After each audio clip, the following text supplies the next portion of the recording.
Klasy tovavy ankasoatsika todijora vehifatra nitondra ny fampalalamba voateo ary manasantsika rehetra hiaraka aminay atao anatin'ny fandarana ilay fitidijoro amin'ity alina ity miarabantsika rehetra ihany koa na vita soa ny fetin'ny Paska ny alatsinain'ny Paska ihany koa ho an'ny Malia miverina amin'lohan'ny indray isika ao anatin'ny fandarana ny raharam-pirenena sy ny zava-misy antony nanasantsika vahiny manokana Andriamatoa Gérard Andriamirovason izay fantatritsika ihany koa fa efa nitana andraikitra ambony teto amin'ny firenena indrindra moa fa tamin'ny fotoanandro ny tantanan'ny amiraly Didier Ratsiraka ankehitriny ihany koa izy dia miroso ao anatin'ny fandalinana ny famakafakana ny raharam-pirenena ny raha-politika ary mety ho isan'ireo ifaninana ihany koa resantsika avokoa zany ao anatin'ny fandarana mo amin'ity alina ity miara-manao tompoko ary manasanao androso anaty efitra mary.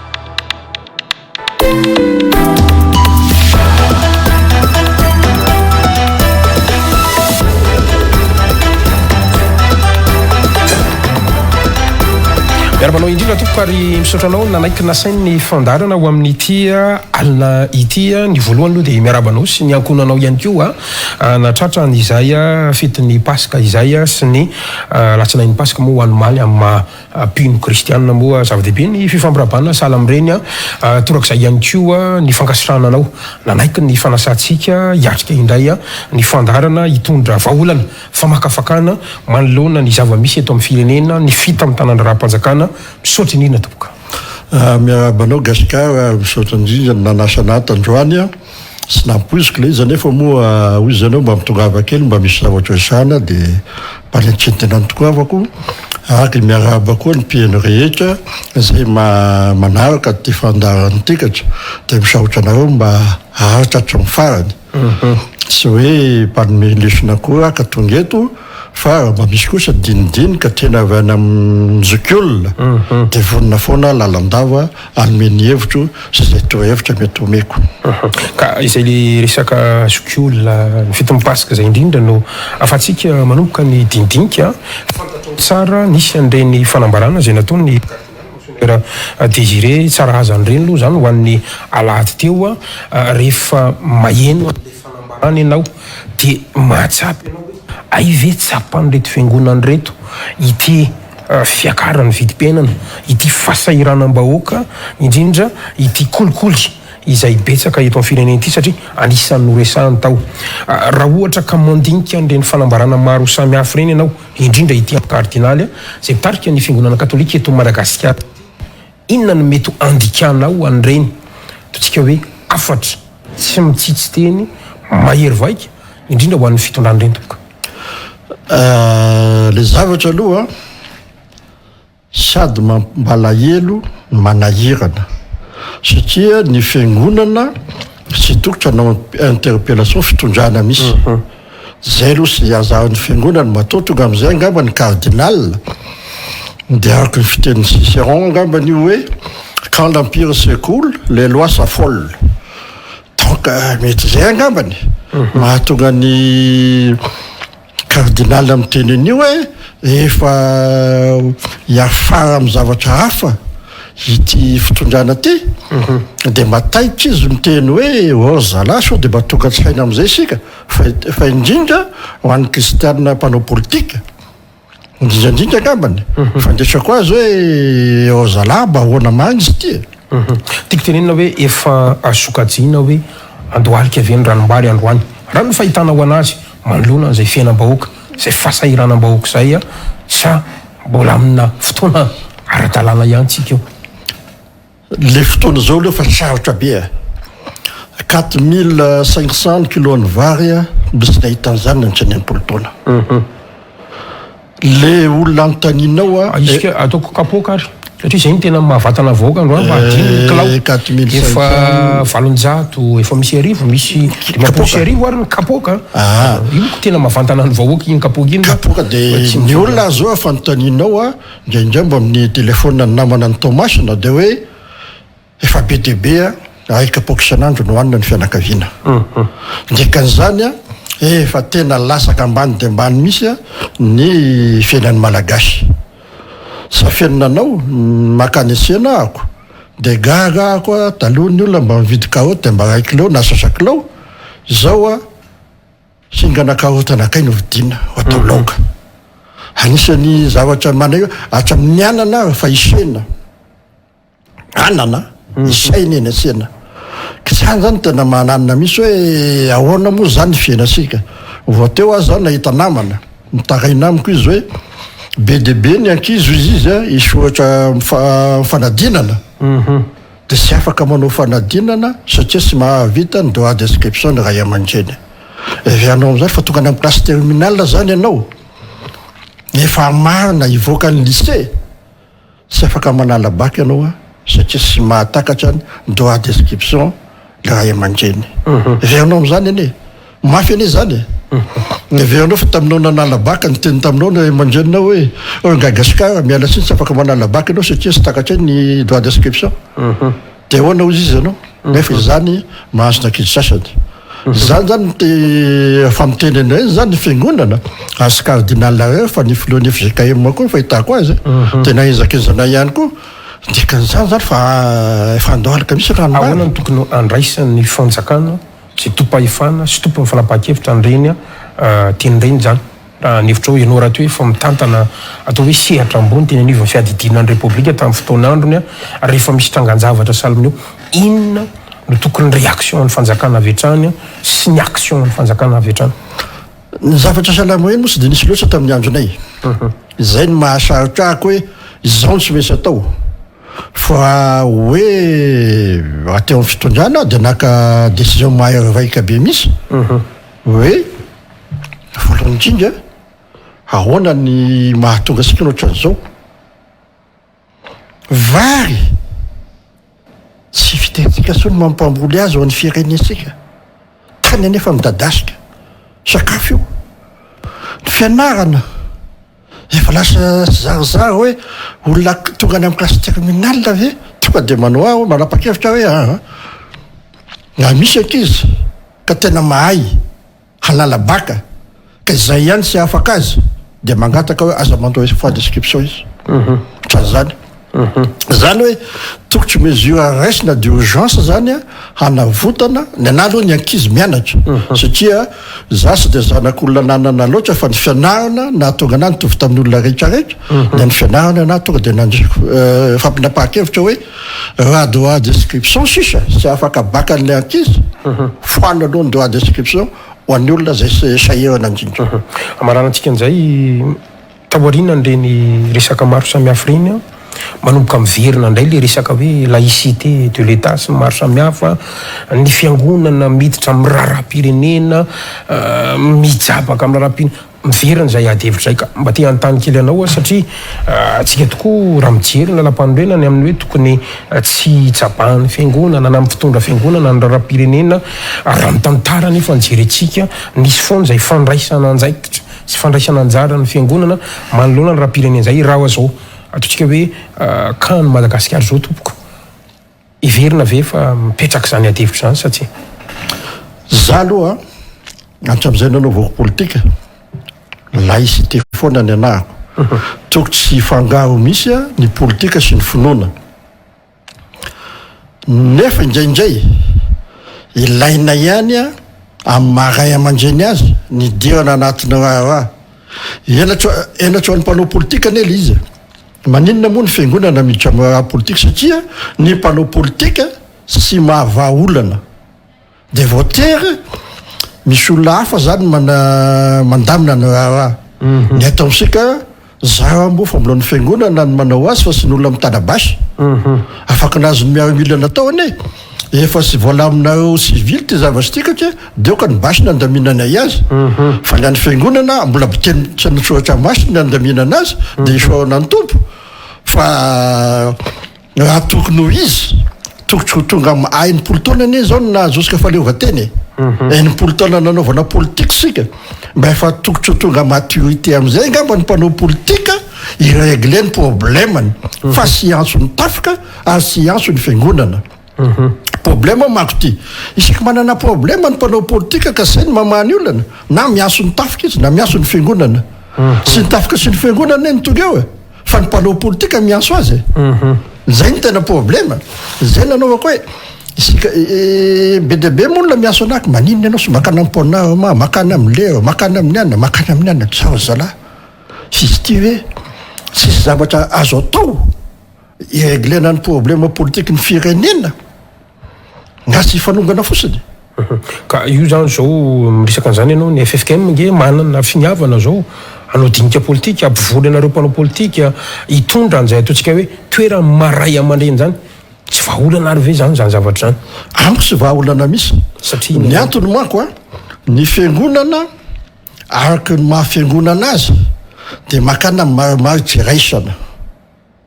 le maromaro tsiraisana nefa matetika tsy vahaolana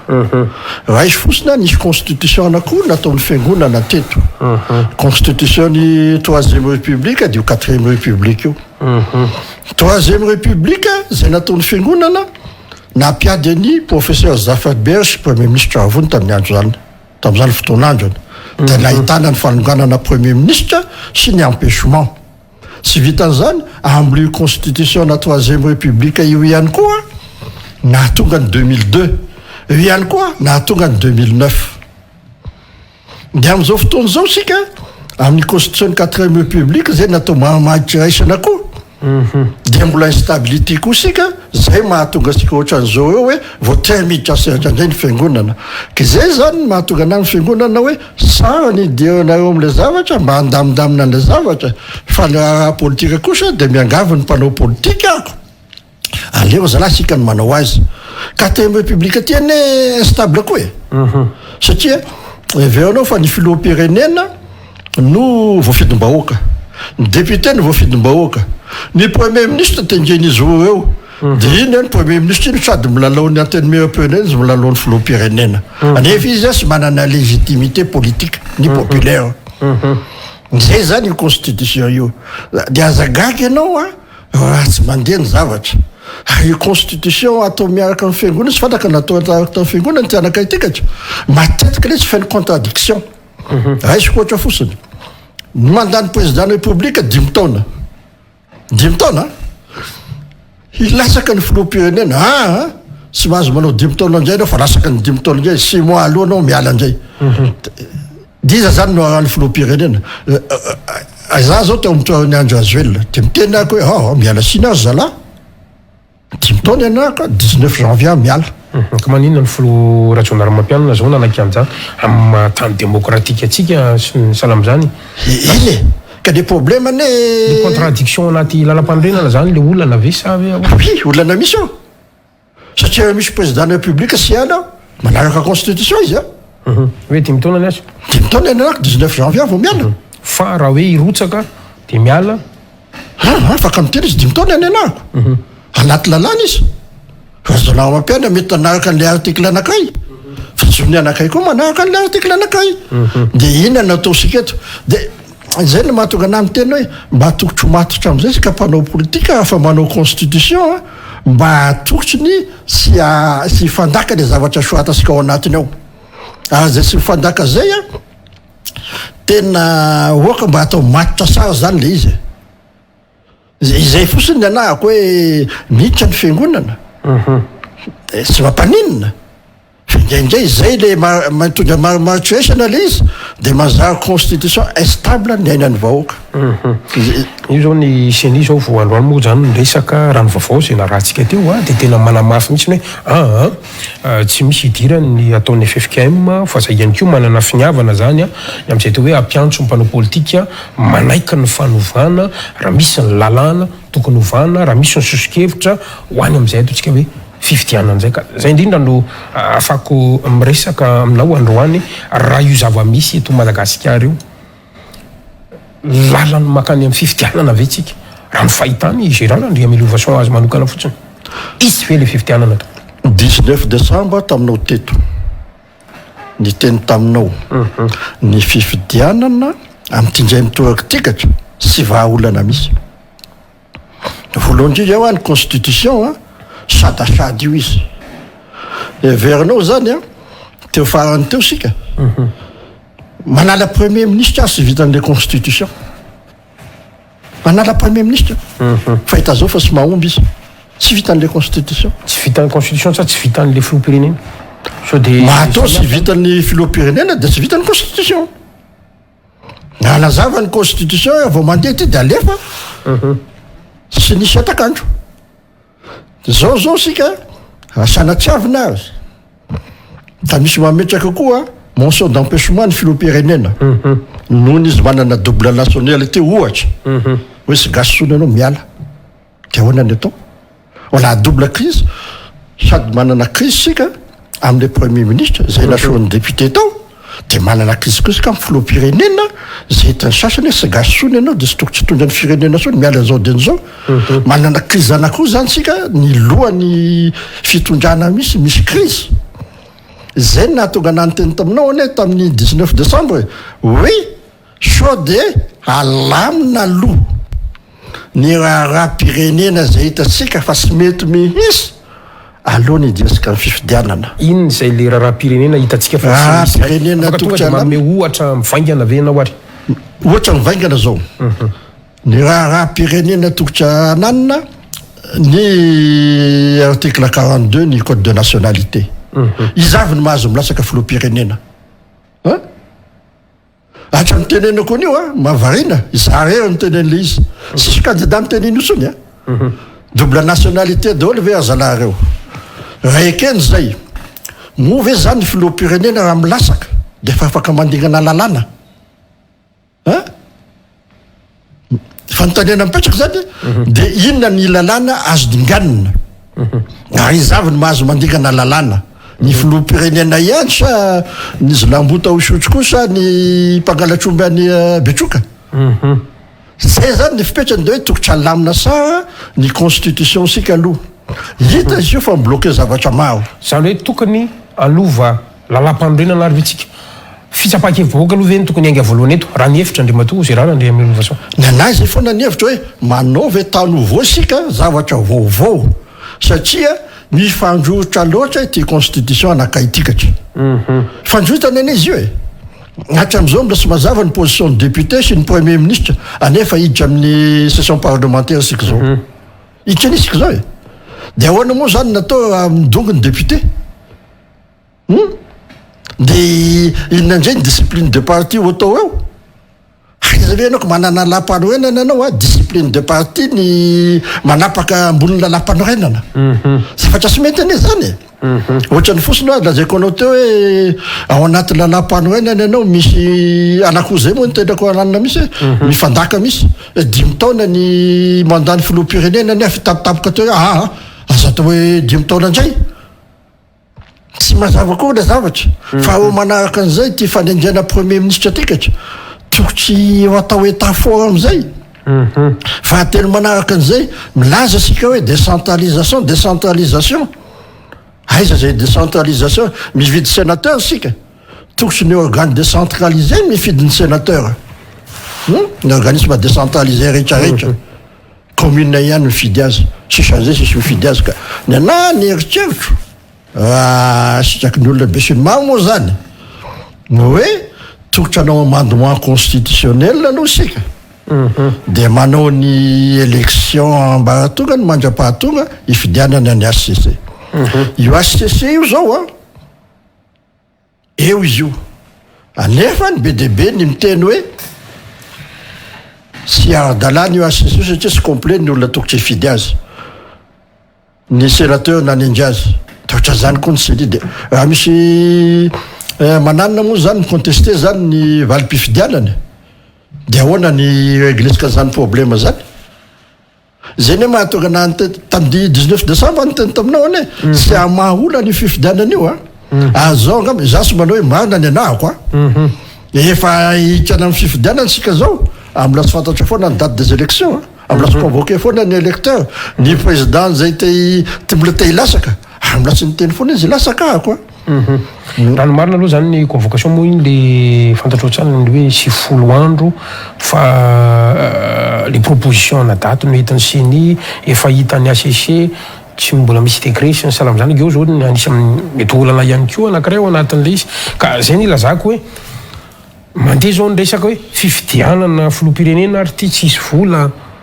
maika rahanao zany fantaniana apetraka aminao gasikasikara tratratsika fangamo ny seni tonga dia makany amin'ny ACC makany amin'ny gouvernement izy mampropose daty anatin'ny institution afaka miconsulte ny ACC gany ny seni le fomba fiasa eto amitsika manko zay ny antony zay ny tanenako anao le zavatra zany a isika manana institution ny juridiction sika zany constitution sika dia ohatrany constitution français manana juridiction constitutionnelle sika zay moa mampiavaka ny 4e république 5e république français dia nalaisika tahaka io dia manana juridiction constitutionnelle zany sika zao izy ny tokotra hanapaka ny daty sy hananina la izy fa manina ny seni ny mangataka ny aminy inona moa zany ny ilana ny seni c'est pas une institution de la République, il n'est pas dans le gouvernement, il n'est nulle part. Il n'est nulle part. Ahoana moa zany ny fahefany seni rapitovisina amin'ny gouvernement sy ny filoham-pirenena sy ny institution de la République. Sy hitany na izy institution juridictionnelle karakara fifidianana na izy inona moa zany hoe institution administrative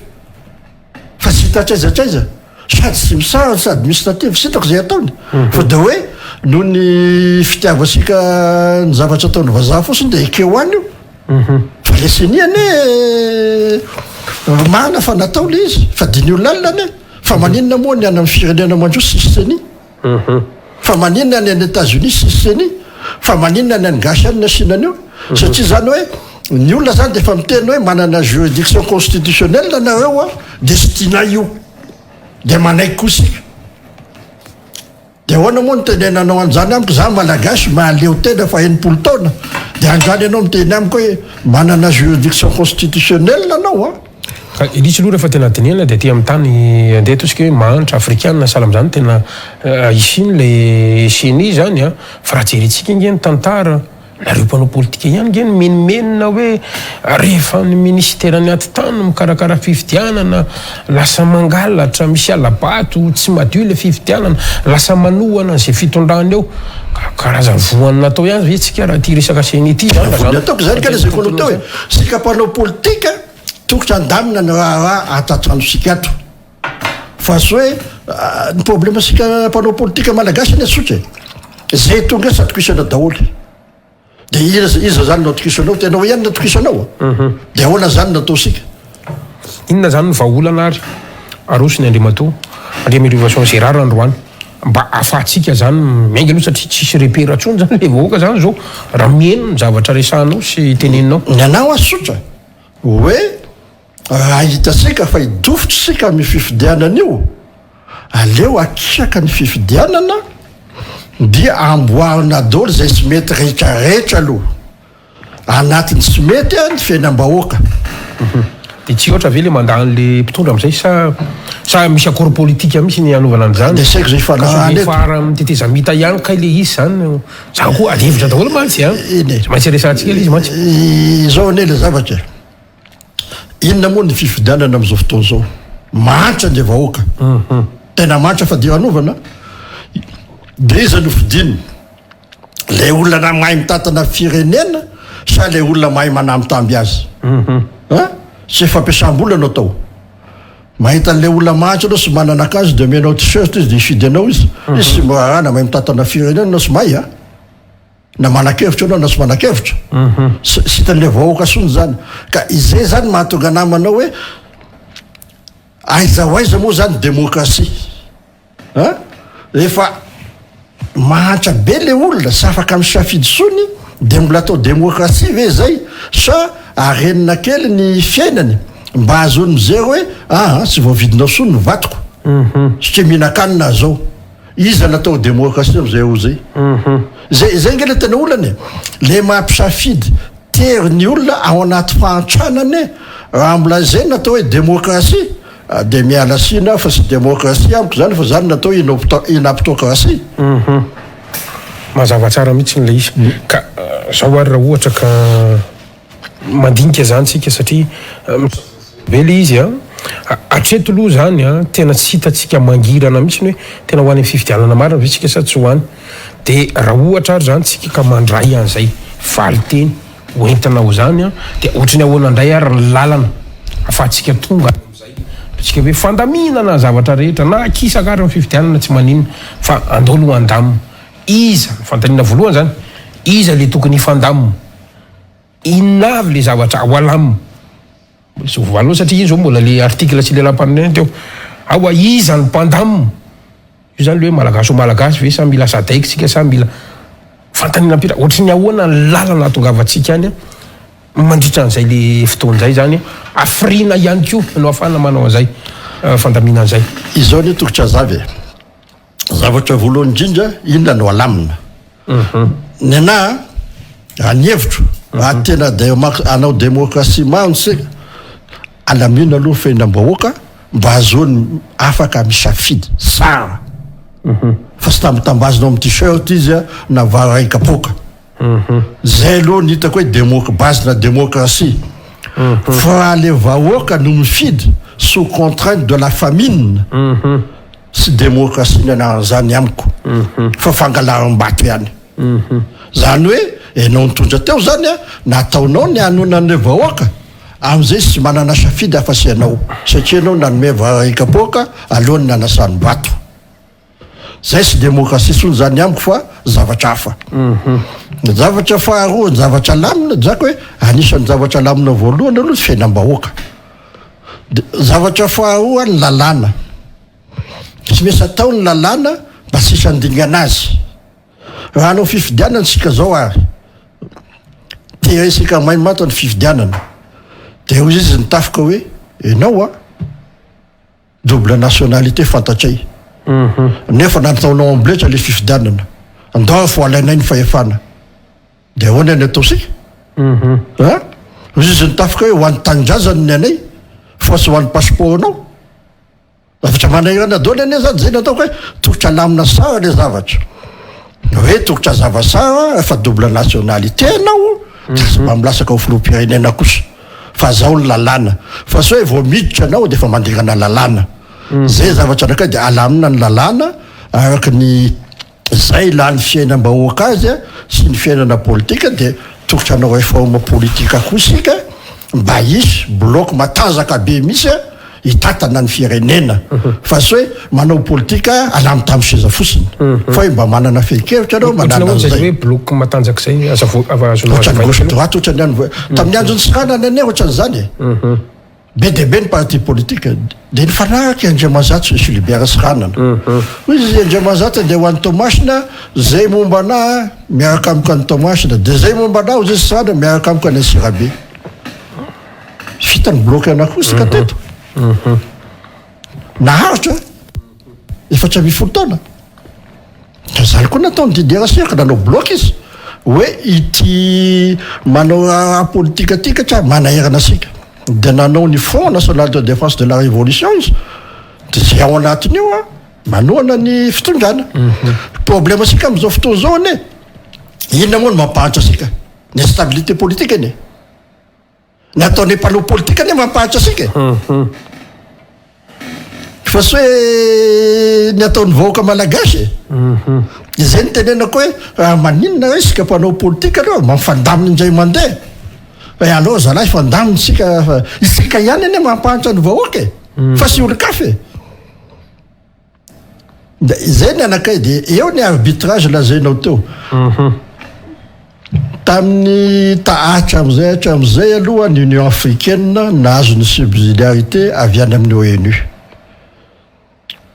zay ny fipetrany commission de paix et de sécurité mpandamina na raha misy fandaminana tampotampoka teo ny anygasy lasa nataona zalahy anina subsidiaire tany amin'ny SADC dikan'izany tsy ta hikarakara sony ary zalahy malaheo neto gasy eto aloha sika sy falala baraka tena amin'io isika Union africaine sy hikarakara an'io sony fa aloha omena ny SADC omena ny CEDEAO sy Sanoaly io zavatra io de zay zavatra ty anisan'ny mampalahelo anizy zany sika zany mpanao politika tia tanindrazana de ndry sisanao sy marovy ranga no tonga ty amin'ny tanindrazako iteny hoe mihavana aminay nareo malagasy izaho gamba za ngamba sy hitanao nakany Maputo misy ny anso ana président de DRC ko mitongavany Maputo za président hoa lehilahy lehibe ako de miala sina aminao andre matofolo za so any Maputo raha Antananarivo sika ny resaka de tonga aoko fa ho ny tranom-panjakana misy saina malagasy resaka souveraineté zany le tianao souveraineté misy de gaga be tampoka teo ao amin'ny hôtel Colbert no mivosy tsaka hoe angaty fa dalany asy noatra n'inona loatra ny tanindrazako iresaka no avy no vahoaka malagasy ianao ao amin'ny hôtel Colbert fa de tsisy tranom-panjakana soneto mampalelo n'izy zany na ny fanaovan'ny isika samy mpanao politika zavatra sahala am'izany fotsiny mba zerevo ny vahoaka malagasy mijery isika amba ny vahoaka malagasy nanaiky ho an'ny Colbert dole sitrany misy oski zany fitsisany asitsika mpanao politika fa manahirana nefa ny hoe atraizany vitatsika malagasy samy malagasy nandray mantsy tsy vitatsika samy gasy satria de lasa mila ny avany ivelany misy aza moa nareo mpanao politika mihitsy miantso ny avany ivelany hoe izy nareo sadeka izy nareo vondrona irasam-pirenena zako ambola sy ny aso an'izanizy za mbola sy ny aso an'izanizy fa eny fantatro fa misy manao zany misy olona fa miteny misy sy nahita toa ny président des États-Unis tandroany satria sy nahita toa ahako misy miteny an'izany misy fa eny olona reny ve de mbola mihitsika anao politika fanaovana politika zany eny enao nitatana ny firenenao de mbola omendrika an'izany ve ny vahoaka malagasy amin'ny taona en 2023 zao amiko aloha sy mendrika an'izany so ny vahoaka malagasy ka miresaka kely an'izay atao hoe démocratie zay anao andriamato Andrian'Innovation Gérard ahoany ty le resaka démocratie amin'ny lalany ataontsika hoe famorim-bahoaka ty satria izay koa adihevitra anankiray ihany koa ny azy zany tena fantaniko de hoe nahoana ny olona rehefa ivelan'ny fitondrana de mitady sy mitaky mafy an'ity démocratie ty fanaovana hetsika an-dalambe famorina vahoaka amina toerana maro samihafa fa rehefa tonga amina fitondrana tonga amina toerana anankiray asa matahotra an'le seza ve matahotra an'le fanjakana ve matahotra inona ve fa de tsy manaky an'io foana tsy mahay makalesina mihitsiny ve ny mpitondra sy ny mpanao politika malagasy raha izay resaka famorim-bahoaka zay ny resantsika fa io zao tranga anankiray mbola tsy tapitra ny adihevitra hatramin'izao momba n'iny fanapa-kevitra ny hoetiny misy ny aty tany malagasy ankehitriny iny io iny lazaiko anao teo hoe quand l'empire s'écroule les lois s'affolent zay foana io efa arakaraka ny anaovanao ny fin de règlenao ny fin de mandatanao io izay nge le olona tao sika rehefa tonga ny fin de mandat ny lalàna no lasa dala avoaka dolo ty lalàna rehetrarehetra tekatra na mitombona sy mitombona de sy mahazo manao an'izao anao e olona fa nga inona moa ny voasoratra ao anaty constitution tovy daholo ny malagasy ao anaty ny lalàna dikan'izany zany atra amin'ny constitution sy arahano sony famorim-bahoaka aminao cela veut dire hoe rébellion zany ika dikan'izany famorim-bahoaka be de be ny an'izao tontolo zao mamory vahoaka surtout any États-Unis na any France na aiza na match de foot famorim-bahoaka fa mbola sisy famorim-bahoaka nanonga-panjakana zany ny démocratie c'est l'expression libre hoy zay général de Gaulle zay hoe quand le peuple veut s'exprimer ça vaut sur le texte de izay zany no sakanan'io l'expression populaire du peuple prévaut sur le texte na inona ho ataonao zay ny tenin'nga général de Gaulle fa hoe so de manatena anao hoe tereko ato efa ho avy eny le izy de toute façon l'expression populaire du peuple prévaut toujours sur le texte de inona anao taonao efa avy eo inona nefa mampatonga ny mpitondra matahotra an'izay foana zany lazaiko anao zany araka lazainy Cicéron quand l'empire s'écroule les lois s'affolent et les hommes avec zay ngeny izy dikan'izany nefa erodany zalahy hoe tsy baka maliana zany tsy baka miala ina zany ny tianao mandrofoseo sika gasy ka zay le teneniko le pratique politique le fomba fanaovana politique eto amintsika mihitsy rehefa nivelany nefa de nitaky an'izany zao fitondrany zao nge rehefa nanohitra nitaky an'izany fa zao izy nahazo fahefana tsy mahaky an'izany de ohatrohatry zay foana manao cercle la vision ho isika zany zavatra misy zao izy inona mahatonga an'izay zavatra zay zao izy gasikara sika makataka ny any velany tsy sika misy io mais on est même pas foutu de copier correctement nanao copie-coller iny tsy vita sika any velany ny démocratie de afaka miteny anao atsipihevitra amin'ny fitondra zay ny any velany de copie sika le démocratie tonga ty amsika tikatra ny copie zay tsy vita sika démocratie tsy afaka miteny fitondra anao manao copie-coller namoanakay fosany tsy vita sika izay ny mahatonga anany tena ho viny sika ty mba ho tonga zay ne mahatonga anany tena aleo sika mba isaka kely mba ho tonga maturité politique isaka isy fifidianana ave de ohatran'izany foana de avy teo sika gaganzay alainy tafoka ny fahefana ohatrany any Mali na ohatrany any Guinée na ohatrany any Burkina Faso izay mampalahelo enimpolo taona sika zao nahazo fahaleovatena na ifixe fifidianana ihany mbola tsy vita sika dikan'izany sy tonga maturité politique misy zay mpanao politique pas arrivé à maturité politique je suis désolé de le dire fa de ohatrany hoe manao politique mba hiaraka amana mba asa miaraka amana de mba mahazo seza kely de mahazo sapote kely c'est pas ça la politique de zay na mahatonga ana mitenany hoe oka anao réforme kely anisany train de réforme tiako atao raha anao tezana kely zay sika hoe mivorina reo mpanao politique oka mba ampiseho ny vahoaka malagasy ka mpanao politique fa mahaleo teny i Madagasikara na anao an'izay any iny tsy vita sika dia atao mpanao politique ao fa naona tamina gagany olona miteny amika fa maninona anao sy mba makany amina ambassadeur des États-Unis makany amina sakinao moa natao koany zany gasy inona nataokany amina ambassadeur des États-Unis inona nataokany amina ambassadeur de France fifidianana filoham-pirenena sy fanaovana politique eto an-tanindrazako nataoko fangaha tam'izany petraka andandafy tonga taty amiko ny ambassade ny anina nga zao misy rébellion be any andafy amty loi sur la retraite tekatra fangaha misy français manao politique français makany amin'ny ambassadeur gasy tsy misy fa maneny sika manao an'izay satria zareo tonga maturité politique de régler sika eto ny problème saka da dandala-be isanandro saka de régler sika eto mety mbola hoela ve Madagasikara vo tonga am'izany atao hoe maturité politique zany izay ny tena angatahako amin'ny tanora satria am'izao fotoana zao zany efa fitopolo taona zay zao teny an'izany zavatra zany imagine nareo asy tonga am'izany nareo tanora de ahoana nataonareo efa sy atao tanysony zahay zay mba fanontaniana petraka be de be mako zay fa kely commentaire atao tamin'ny anany tamin'ny publication nao tandroany zany asaina de mbola lerangainy foana ve natao tsy efa matory ve lerangainy mba mitena aminareo tanora ihany ahako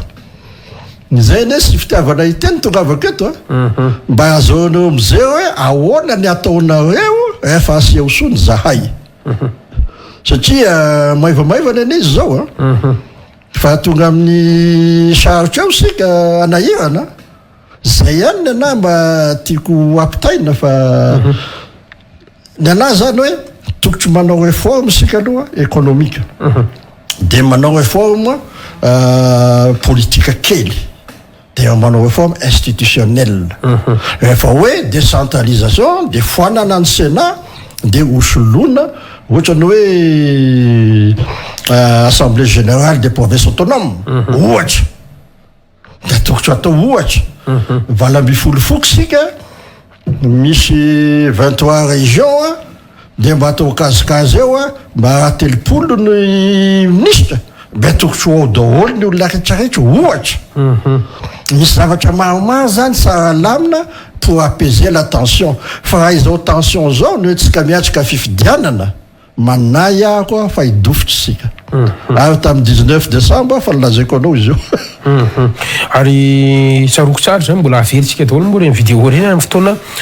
mamety anazy zay ny raharaha politika fa tsy maintsy jeritsika kely aloha lay ataontsika hoe fiainam-bahoaka raha sitraka ao ny antony ampidiriko an'izay satria tsika teo efa niresaka na ny cardinaly na ny filohan'ny FGKM niza zay miresaka teto atsam'ireo gazety vahiny aza de valalanina mihitsy ny manoloana amin'ity le vidim-piainana vidineta amin'ity tsy fahombiazana ny fitamtanana ve ny mahatonga an'io sa le tena vokatry le krizy any Ukraine sy le takaitrany Covid sy le rivodoza tenen'ny le mpitondra sy pomban'le mpitondra ve ny mahatonga an'io rimatozy irarany remelasa oda mitraka fanontaniana ianao raha avy any Ukraine moa zany karamoko de niakatra ataoko vazivazy iny ataosika moa zany hoe ny Ukraine foana mampiakatra zavatra etraetra ka sainy tena hoe tsy fombiazana amin'ny fitantanana ve sa ino okalazaina le izy ny fiainantsika hatro am'izay zany za moa zay foana ny anahako on ne peut bâtir une nation qu'avec la croissance économique sans croissance vous ne faites rien anao varisizo anao kitapo kisokafamera azonao atao dolina rehetrarehetra mais sans croissance vous ne faites rien ohatriny ahoana no afana mijery an'le croissance ny anahy zany tokotra atao source de croissance ohatrany hoe ahoana ny fiaram-pianakaviana anankiray amelona vady amazanaka mahantra izy zao atao zay io ray-pianakaviano avelomanda mazanaka mandritra ny heritaona zay source de croissance zay fa sy anao agriculture na 4 000 hectares na 60 000 hectares ohatrany hoe mety 1 hectare fotsiny de ampy azy ray-pianakaviana anakay de hoe teneniny izao ny tenenina ianao hoe manomboka zao anao ray-pianakaviana io aza sangataka ny velantsonytsika sanyme sakafo anao zao io izy hitasika sy anome sakafo anao sy anome volanao zao iafy kely sika mandritra ny 3 volana ohatra na 9 bolana samy mamola 1 hectare daholo sika avoky sika ray-pianakaviana mandritra ny taona ohatra ny trano isataony sika potika foana ny trano ty cyclone lava tekatra manino izy eo mba atao briky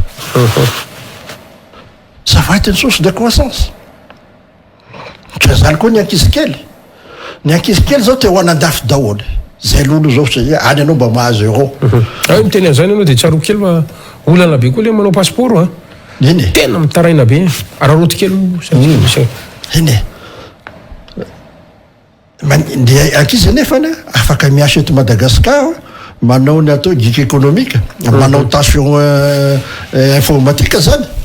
iasa ny grande société any ivelany de mba mandray devise izy eto de mba mena statut sary izy be de be ny source de croissance ananany Madagascar ohatra fotsiny ny 4 milliards eo ny vola zao mba sy débloqué misy noho ny lenteur administrative 4 milliards ça fait 30% du PIB mamokatra volamena 3 tonnes tsika 30 tonnes ça fait 10% du PIB everanao am'zany fa akambakambanao zay manana taux de croissance any amin'ny 10% no antsika au minimum raha sisy croissance ny firenena fa hoe mangataka foana manao assisté foana na ny voaka ataonao assisté si vo régler misy io problème io zay aloha oka zay azava moi c'est ma vertu économique be debe ny olona miteny amiko hoe kenao kosa ohatra zao sy avanao ny santambola zanany ça dépend de la croissance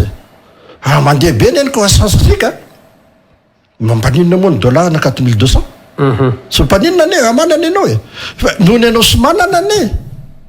manany maninona moa vidiny vara 4000 ariary ny kilo sy maninona ane raha manany anao satria le fahefa mividy io zany sisy misy on peut pas créer de la richesse et du pouvoir d'achat sans croissance économique ka zay nefa manana zay technique mampiakatra ny fahefa mividy zay ny fanjakana raha ny fahitanao anazy non croissance azo vitaniko sy za miteny io so de aveo fa izany zay fa le représentant ny banque mondiale misy miteny io raha mbola io économie ataonao io izy na afaka fitopolo taona anao sy tova Rwanda sy za miteny io ka dikan'izany na ny olona avy any ivelany zany fa mahita misy hoe sisy politique de croissance misy ny ataon'ny fanjakana am'izao fotoana zao raha ohatra ka mijery an'izay ataontsika hoe politika ny toe kareny zay mbola azo fahana velo zany zao satria tena mandohalika le vahoaka sahirana zany miresaky ianao fambolem-barisy ana mbola karazany ala en terme kely ihany mantsy fa ny androany misy vaholana ve raha teo aminao ny toeram-pitonjo inona no natao sa zay le hoe le capacité sy le compétence mihitsy no tsy teto aminao teto ako tamin'ny 19 décembre teny taminao ako am'lasaka filoham-pirenena telo taona io de fitaiko za sy zany na 10 taona eo zany telo taona 10 taona ny mandany président telo taona manarana ny firenena mba ho tonga any amin'ny $1000 anoany ny PIB sika de ho taona am'izay anareo tanora hoe io ary hoentinareo am'izay ny baolina le zavatra ne fambolem-bary ne c'est 3 mois 3 mois ne raha mampiasa engrais organique biologique sika varantanety 3 mois ne de vita le sy amataony fa ny problème sika efa am'izay programme de développement sika de ataosika à long terme daholo sy mahagaga misy mitena afaka ho taona ny vary vao maniry telo volana ena ny vary de fa hitanao ary zay telo volana zay azo financiana tsara misy satria le problème mako ohatra zao nesika sika efa resaka agriculture de 100 000 hectares 100 000 hectares mila fitaovana mila ninina mais anao 1 hectare na epainako angadiny tadiavina inona no vidisika ny fazakana vitanana angady izy mena masomboly izy mena zezika izy de mena zavatra izy de mandritra an'le volana izy ohatra mena karama kely de vitiny de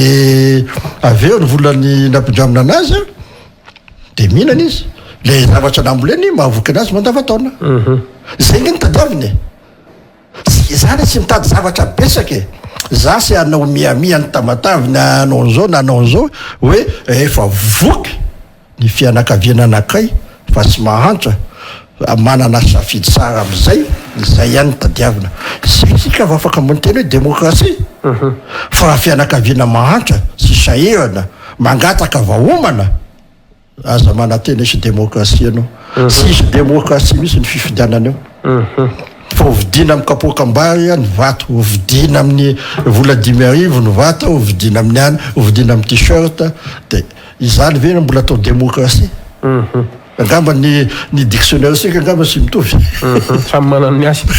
ho avy ny session budgétaire zay ho ataon'ireo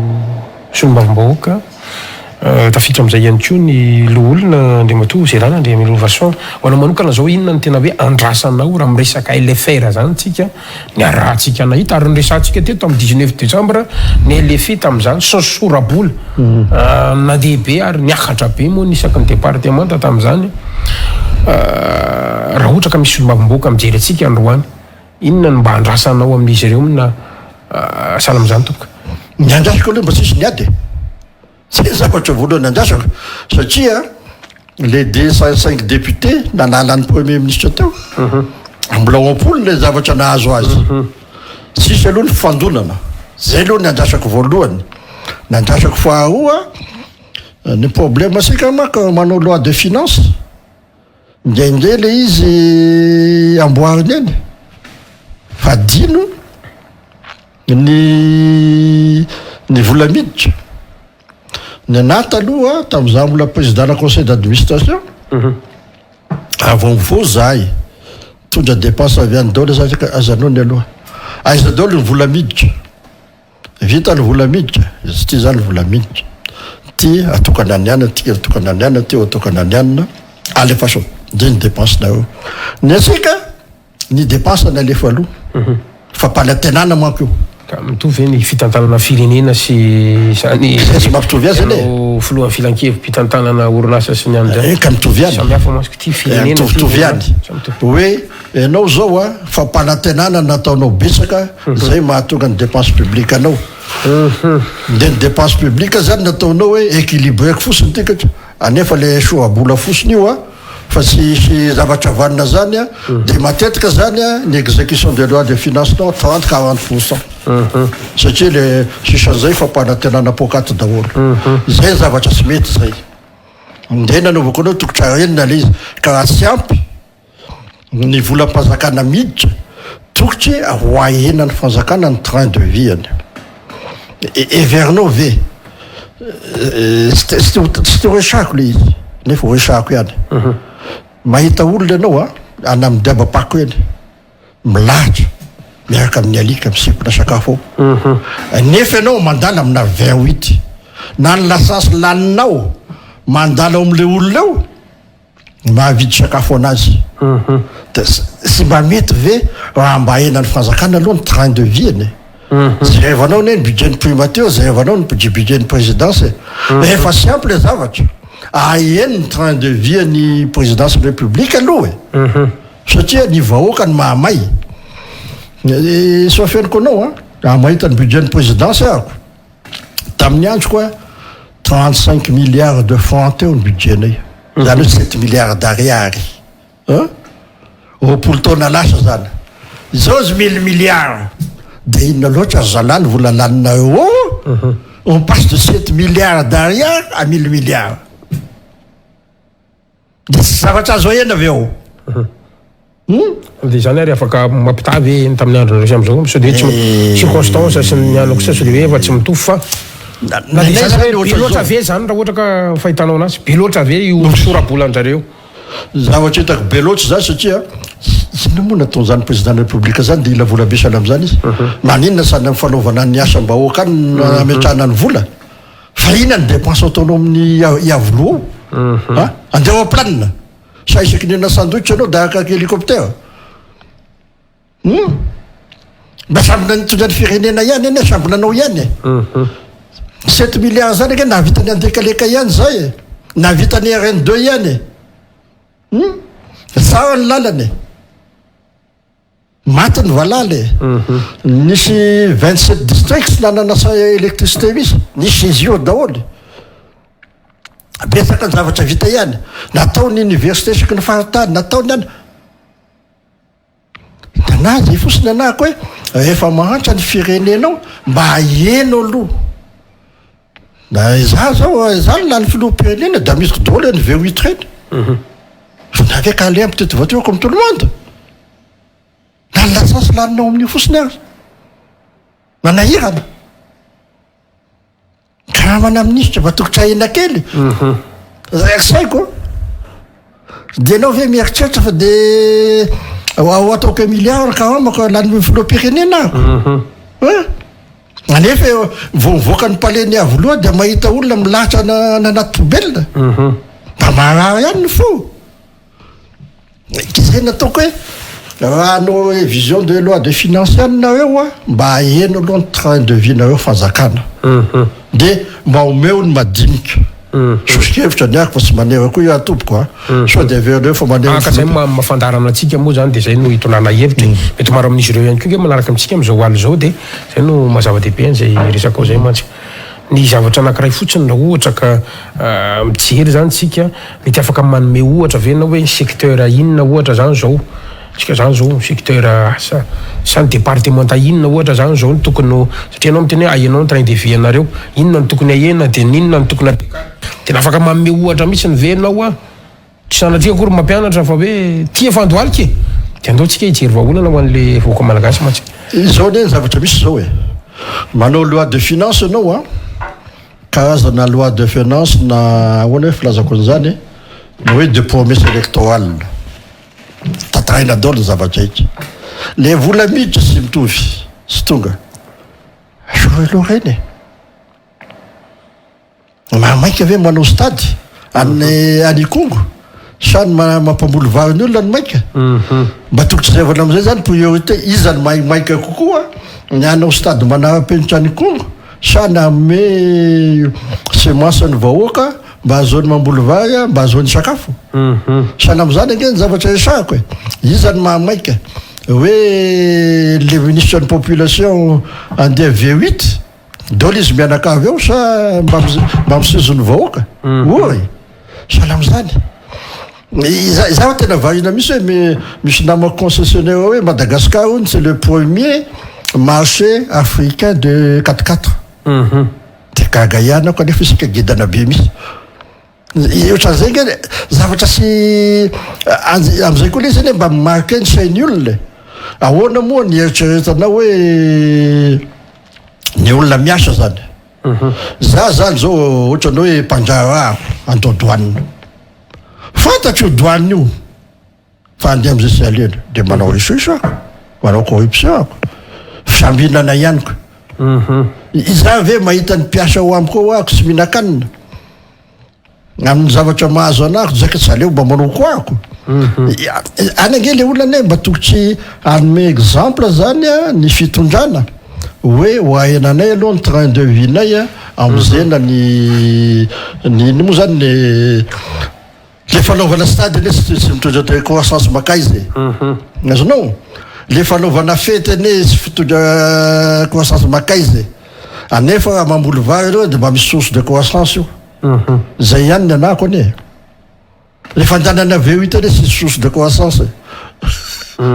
amoa ka mahita source de croissance am'zany anao nandeha V8 ministre ana de niakatra 12% taux de croissance eto Madagascar mazava tsara mihitsiny lazanatranay izy anefa ny anankiray farany sisa manahoana n'le resaka satria io zany isy mampitaraina vahoaka jiro anankiray lasantsy anankiray lalana anankiray sao de mba manakambara ihany keo anao satria reo zany zao anisan'ny tena mampitsara vahoaka ihany keo androany ny olona eto amsika sika zany sy mba manana vision misy a hiala amin'ny hydrocarbure importé de ohatrany lalaka hitako soa misy a solution de facilité zany groupe électrogène manao ihany tsika centrale solaire ohatrohatra anefa simple izy a sy mahavitany zay tokony ataony de velomina indray ny diesel de zavatra sara atao de tokotry miala aloha manao réforme misy a mba ialana amin'ny hydrocarbure importé aloha de zay mba sisa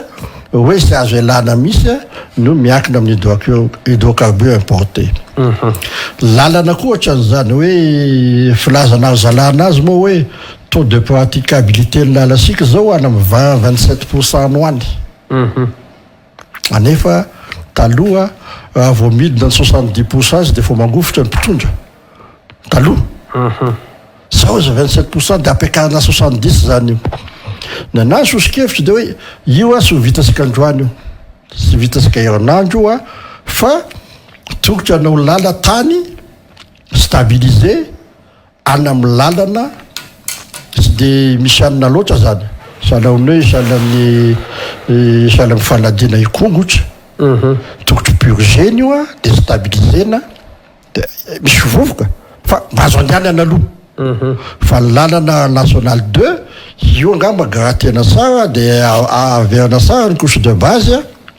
de averina koa ny couche de roulement fa tokotry zaraina tsara zany priorité fa sy hoe anesika goudron araky ny tanàna atikatra de faharoa manaraka an'izay a amy resaka lalana zay ihany mapotika ny lalasika ny ane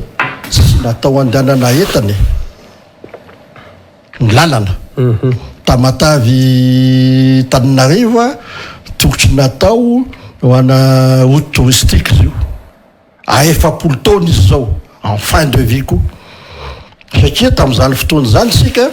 nandeha tsara ny chemin de fer nitaritra entana tamatavy Tananarivo de tsy vitan'izany a ny entana makany Mananjara sy makany Tananarivo satria nandeha tsara ny canal de Pangalana de mbola nisy koa ny ville de Mananjara maka entana automasina makany Mananjara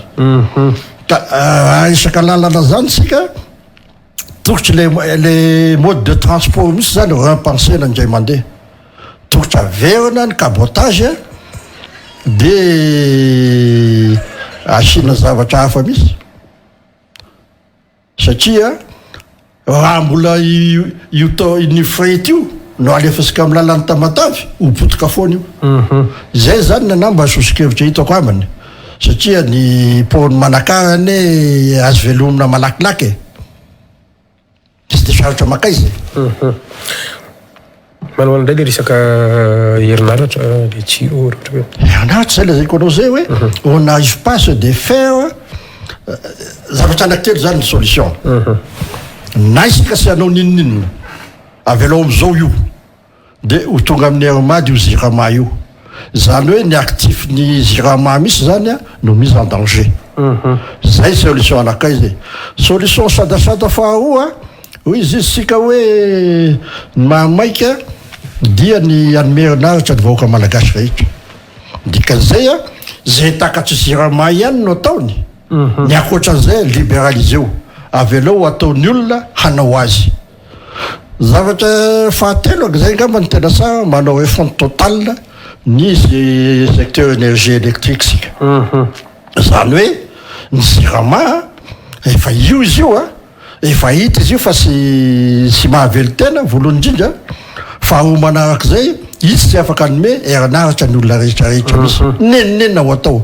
donc concentrons la zirama doit se concentrer amin'ny avelo azy aloha de avelo zavatra seny ho ataon'olo-kafa zay ny anakany zavatra faharoa tokotrinitra amin'ny compétitivité am'izay ny zirama zany hoe izy tsy afaka manao vérité de prix satria ny mpitondra tsy anao an'izay nao venavena sazy miongana izy de ny anzirama zany a tokotry atao ny elany fahanjaingana ny aingana amin'ny hydrocarbure importé apidina ny vidiny herinaratra ho aminy a mba azony manao vérité de prix au prix de revient le plus bas zay ny tokotro atao farany le resaka solika anahirany io indrindra le eny amin'ny pompe io resahako io satria ina anahirany io satria vao teo ny Arabie Saoudite nanapa-kevitra ny OPEP nanapa-kevitra ho ampidinina ny production OPEP nanapa-kevitra izy teo dikan'izany hiakatra ny vidiny solika de inona ny atao sika dévaluation mandeha ny vily du solika miakatra de sisy solution io fa de hiakatra de ahoana moa zany hoe ohatra ny sokina anany bato eny ambony eny sika vo am'izay ahoana zany natao fa tokony misy ihany ny anticipation nefa nyvesa tsy fantatra zay le hoe gouverner c'est prévoir mantsy oui mais participer quoi on est déjà sans bateau de 60 000 tonnes moa sika zao 60 000 tonnes ny capacité apetraksika amin'ny anina kina ny anticipenao manao hoany reto le vokatra fitatoerany reto sao de fotoana zao tokony resahana anazy izao manko a misy zavatra be de be ny tokotro amboarina e moa le sako anao fa tokony boky de sako aminao le izy fa mangataka anao de voaliko ihany le izy a misy zavatra maromaro zany tokotro ataosika sara am'izay hoe ny société d'économie mixte satria raisy ohatra fosiny saofoka firy taona nanomboka tamin'ny 2001 nanapa-kevitra anaovana sofo 2023 sika zao am'la négociation foana dikan'izany a ny droit commun sy mamaha olana misy hiasosika mpamasy vola investisseur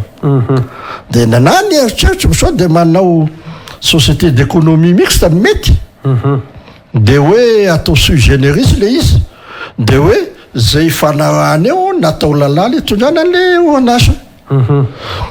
sy voasambany ene sika manao sui generis sahala am'izany ohatra zao mindrana volana amin'ny banque mondiale sika zay accord de crédit eny nataosika lalàny dikan'izany le accord ny banque mondiale na ny FMI na ny bady ataosika reny accord sui generis daholo eny riny fa isika raha vo anao accord sui generis sika hoe anao ny be molana de mangovotra daholy sao de amiditsika ny tanindrazasika nefany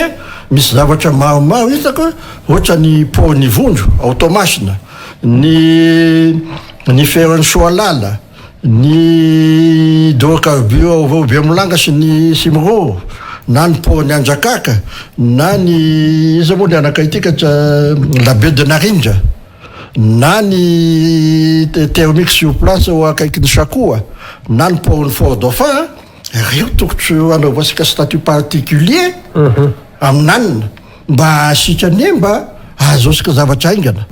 satria le zavatra fiasa sika am'izao fotoa non seulement manana lenteur administrative sika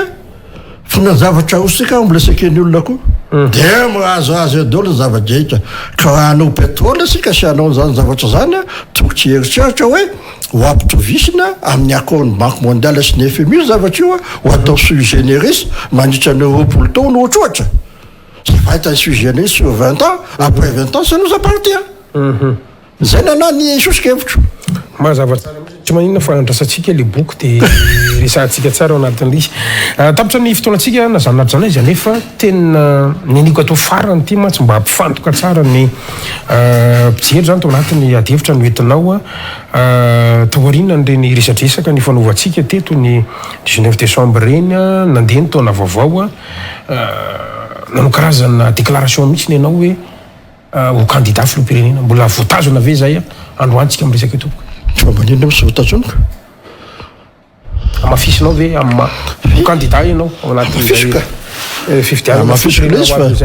amafisiko le izy ilasaka koa ary ny antony tena ilasako c'est pour élever le débat rehefa mitany loatra le adihevitra politique aiza ve anao ilasaka filoham-pirenena anao da anasika anao fa amin'ny asony sadeka ako anasika anao fa efa ny asony anina teo anasika angatya ono andriamato Gérard Andriamirovason ianao ilatsaka ianao fe mieritreritra raha mety atao hoe lalana lovanao ny capacité intellectuelle anananao sy ny mety olombelona manodidina anao masaka an'izany Madagasikara zany ve anao Madagasikara lesy hoe zakaina rery ny anako a ny fitondrana amiko hoe raha sy zarainao ny fahefana eo am-pelatananao sy ho zakanao io zay foana nanany teneniko zay foana nanany tonga hoe da tamin'ny andro ny gay amiral na tamin'izany ataony directeur général teny taminy hoe faut donner l'autonomie loasika ty kely notre cerveau n'est presque 300 grammes tsy ho tafiditra ao daholo ny problème ny olona faut laisser de l'autonomie aux gens et de la responsabilité zay mahatonga ana miteny taminao tety tadidinao sara misy agnaminy zay alany ao foanako isana io hosoloko assemblée générale des provinces autonomes ka tsy mitovy ihany ve fa ny anara fotsiny samy hafa satria samy mitovy any tsy hitovy misy satria ny sénat ahoana hoe filazako azy izy beaucoup centralisé fa ny assemblée générale des provinces zavatra hoetraka ny zavatra manahirana anazy any amin'ny province ho légalisena ty andrenivohitra fa tsy hoe zavatra ty ambony vohitra ty andrenivohitra no entina makaly tiana anay zalahy de tsy misy kenareo io ilatsaka hofidiny ianao ina nivirinao fa force anananao manana ny atao hoe code de popularité ve anao sa manana ny atao hoe vola ve anao sa manana ny atao hoe malenao siraonana zany matao miteneny reny raha siraonana misy zavatra atahorany ao le fifidianana ane sy resaka vola sy hélicoptère hitako ny ataony sy teny reny Zemmour nanao any reny tena ny delasaka le fifidianana c'est une course de fond io de zay avanao sara lasaka ianao de manao course de fond anao fa ianao nefa niveriko afaka matoa sy miazakasaka mandeha teto amin'ny firenena manko ry Norbert Lala amresaka zavatra sy anozaka zay ny antony hoe inona niverinao fa force anao androany za aloha zao mbola popularité venao sa manana vola venao sa manana équipe venao sa manana olom-boafidy venao sa le Gérard Andriamirovason manko resaka io le fifidianana sy miankina amin'ny olom-boafidy misy arakaraka ny équipe anao any amin'ny bureau de vote ny fifidianana fa sy arakaraka le olom-boafidy anananao zay aloha zafiny anakay ny équipe ny a 20 ans na puisiko hoe reny ve isony nefa vao ny tena ilasaka ako tonga daholo telefôna daholo azalambolety zay fantaniko farantsy satria zao mola tsy fotoana ny campagne sy ny anina mantsy de tsy afaka miditra betsika fa hoe misy ireo iverina fa hoe candidat poids lourd sy ny salam zany tsy matahotra ifaninana amin'ireny veny io ne zakaikonao teo hoe fifidiananao tao ve anaraka lalàna sasy anaraka lalàna zay vao manaraka lalàna ny fifidianana de hitasika io izy ny mahazo milasaka faransisa tsy karazana contradictoire ihany ve anao milaza fa irotsaka nefa anao miteny emory ny fifidianana tsy afahafa ihany ve zany fomba fanekevitra ao zany anao makony resaka teo emory kely emory mihitsy ny fifidianana io fa de aveako aminao lasaikinao tata amin'ny 19 décembre iza taminao tamin'ny 19 décembre hoe sara raha emitsy io fa ataonao amboletsa io de milasaka ako zavatra lazaikinao tamin'ny 19 décembre any teneniko anao androany zay ny teneniko anao sy vahaolanao any fifidianana raha amy zavatra misy am'izao fotoana zao fa raha ataonao amboletsa io de mieditra koa ako mankasiraka le mato zay zany le mivason tapitra ny fotoanantsika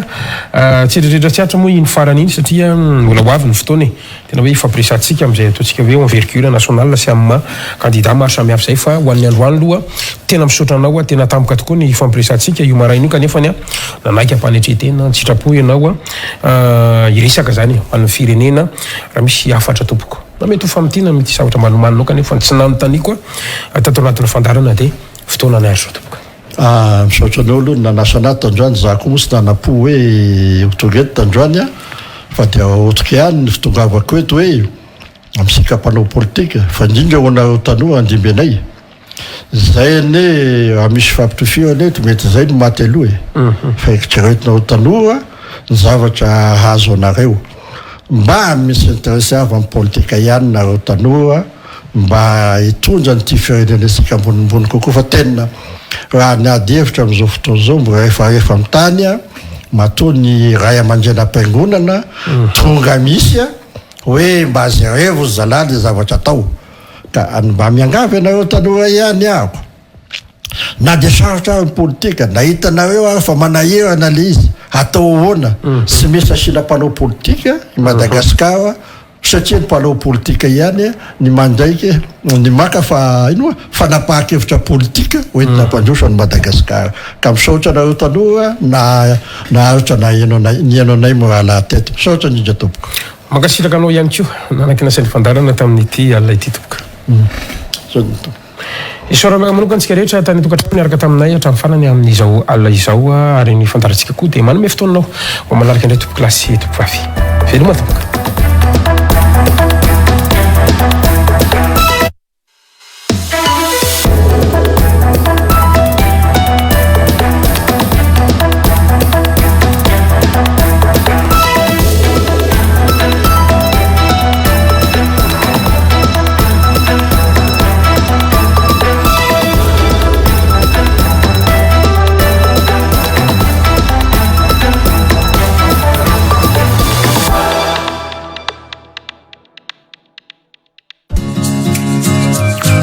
Antokafoana fa atsiro na andro rehefa amperahana amin'ny sardine Libérateur ary vao mihinana indray dia te hihinana foana. Libérateur, une liberté de saveur. Matezatol manolotra